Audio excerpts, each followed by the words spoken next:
भगवान बुद्ध अपने शिष्यों को उपदेश दे रहे थे कि तभी एक शिष्य ने उठकर कहा, भंते, क्या यह सत्य है कि जो व्यक्ति जैसा अन्न खाता है उसका मन भी वैसा ही हो जाता है?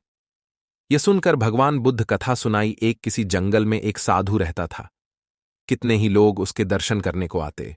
जो भी जाता उसे शांति मिलती। एक दिन उस देश के राजा भी वहां गए। देखा, साधु एक वृक्ष के नीचे बैठे हैं।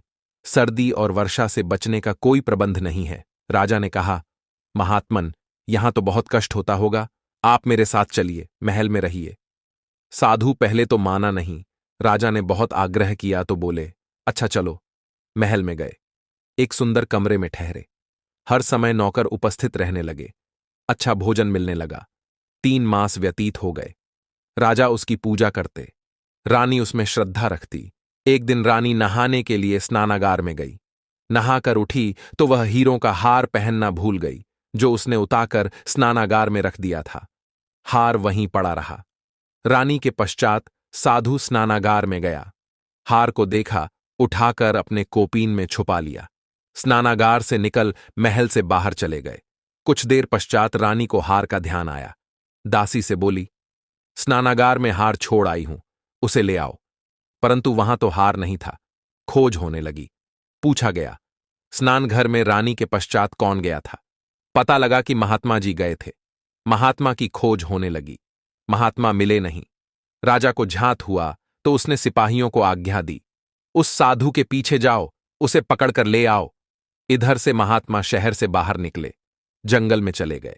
दिन भर चलते रहे। पांव थक गए। भूख भी सताने लगी तो जंगल का एक फल तोड़कर खा लिया। फल था एक औषधि, उससे दस्त लग गए।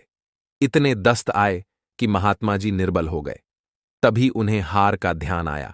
उसे देखते ही बोले, मैं इसे क्यों उठा लाया? मैंने चोरी क्यों की? उसी समय वापस चल पड़े। आधी रात के समय राजा के महल पर पहुंचे। आवाज दी। राजा जागे। महात्मा ने उसके पास जाकर कहा, राजन, आपका यह हार है, ले लो। मैं यहां से उठाकर ले गया था। मुझसे अपराध हुआ, मैं क्षमा मांगने आया हूं।